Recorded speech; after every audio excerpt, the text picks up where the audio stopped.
Hoy, pasensya na kayo yung horizontal at saka yung vertical. Antok na antok kasi ko noon, ang aga-aga pa nung nag-post ako tungkol sa pusa. Pero imagine ninyo, yung pupil ng pusa talaga, nakita ninyo pa ganyan. Hindi pa ganon. Pero lions, tigers, pabilog or round lang sila, hindi katulad ng pusa. Alam niyo, kung minsan nagnanakaw talaga yung mga pusa kasi gutom na gutom. Pagka thank you for the heart, ay siya nga pala. Yung mga nagsasabi po sa akin, nagme-message na gustong mag-donate, gustong tumulong kasi marami po akong tinutulungan. Gusto nila cash na lang. Gusto nila magbigay ako ng GCash. Alam nyo, wag na pong ganon. Kasi mahirap po yung pag-cash Pwede po kayo magpadala sa akin ng bigas, ganyan. Wag po damit, ang dami-dami naming damit. Pero yung pong bigas, kailangan. Kasi ang dami na hindi makabili ng maayos-ayos na bigas. Anyway, pwede pong yan, kung pwede, bigyan nyo na lang po ako ng coins. Bigyan nyo na lang po ako ng yung gift dito sa YouTube para, yan, thank you so much. Yun, nagbigay nun. Maraming salamat po. Dito nyo na lang po ako bigyan kasi magagamit ko ng husto. Mapapalitan ko po yan, magagamit ko ng husto. At saka malaking bagay po yon. Anong ibig sabihin pag always ko nagising every 3 in the morning? That you're being asked to pray. Your spirit guide or your angel, whatever it is that you believe in, whatever your religion, you just pray. Pray at 3 a.m. and you'll be able to fall asleep. Ma'am, pengi po ng prayer to Shopbox. Anong klaseng prayer ang kailangan mo? Ano ang para alam ko kung kanino kita i-rekomenda. Normally kasi, pag Catholic, kailangan rosary. Kung hindi ka naman Catholic, kung ano man ang religion mo, provided you pray to the one that you believe in, at ang pagdarasal po ay buong puso't kaluluwa, makakarating yan. Hindi po pwedeng hindi makarating. At saka kung ang hinihiling po ninyo ay makakabuti sa inyong, if it will be good for your soul and nobody's going to get hurt, pagkakaloob naman yan. Wala naman pong nangyayari sa buhay natin na hindi maganda, na ginusto ng langit. Naku, I'm terribly sorry. Ano yun? The shop. Alam mo, the shop, ang hirap nitong sasabihin ko sa'yo. Lahat ng bagay ay may dahilan. Learn from it. Hindi maganda yung nangyari sa'yo, the shop. Hindi maganda. Pero lahat ng bagay ay may dahilan at alam ng langit. At alam nila kung paano mapaparusahan yung taong yon. Malamang, alam mo na kung nasaan siya. Ngayon, para wag kang mahirapan, para maka-move on ka at may closure, magpatawad ka na. Sabihin mo, kung Katoliko ka, mahal ng Birhing Ina, tulungan mo po ang puso kong maging mapagpatawad para gumaan naman ang buhay ko at pakiramdam. Kasi hindi naman po pera nagpapagaan sa buhay although it helps of course.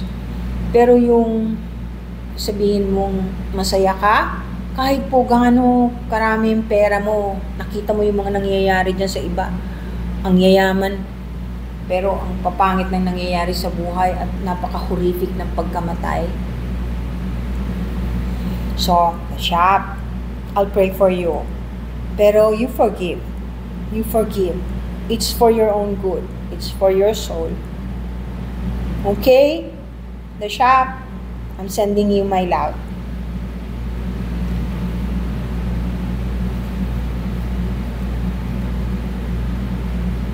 Forgive, ha? It's okay. okay. Just forgive.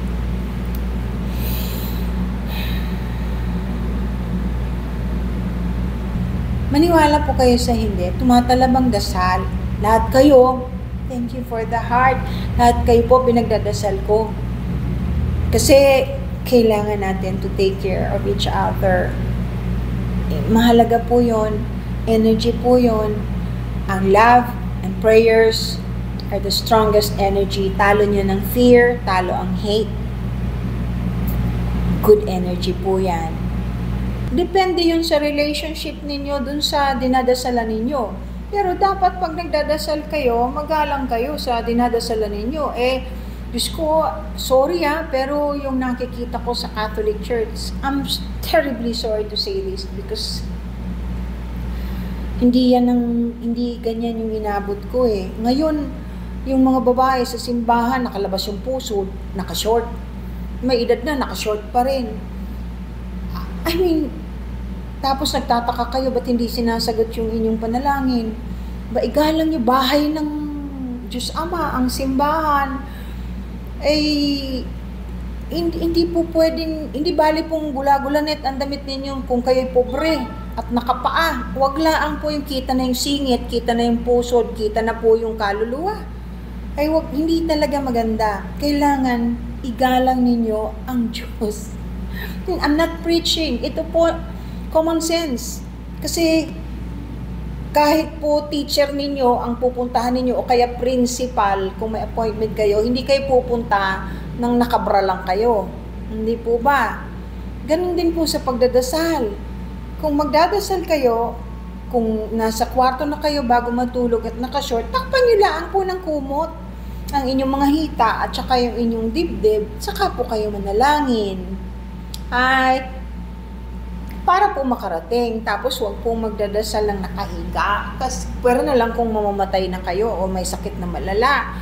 Kasi pagka nakahiga po kayong nagdadasal, ay hanggang kisame lang po makakarating yung panalangin kasi wala man lang effort. Alam niyo yung ibig ko sabihin? Konting effort sana na ipakita na pinagpapahalagahan ninyo yung pinagdadasalan ninyo. That's perfectly fine, even if you're not into religion. Religion is man-made. Alright? It's man-made. The true religion is loving one another. Be kind to one another. Think of pure thoughts. Yun po ang tunay na religion. Pero of course, ang hirap mag-pure thoughts all the time pag asar na asar ka sa kaharap mo o hindi mo gusto yung kausap mo. It's normal. We're humans, but we should always try your best. Is alien connected sa mga religion? True po ba?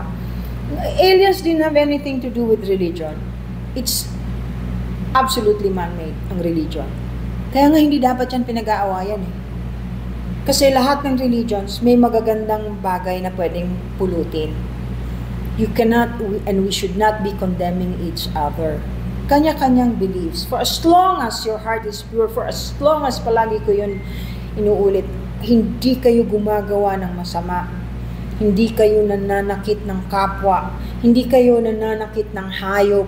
Hindi ninyo ginagawang basurahan ang karagatan, ang ilog, lahat ng mga bagay na may kinalaman sa kalikasan na iniiyakan ng mga elementals na that belongs to different places.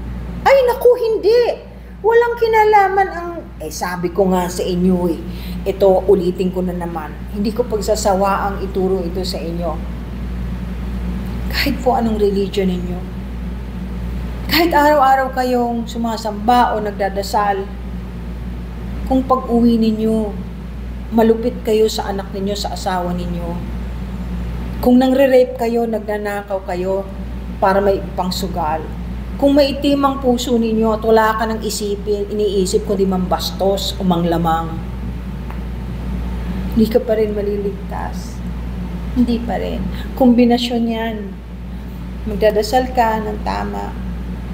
I-offer mo yung heart mo. Manghingi ka ng tulong. Ano bang mawawala pag nagdasal at humingi ng tulong sa langit? O Ama, wag mo naman akong pabayaan. Sorry na, sisikapin ko na hindi ko na ulitin yung ginagawa kong mali. Ganun lang po yon.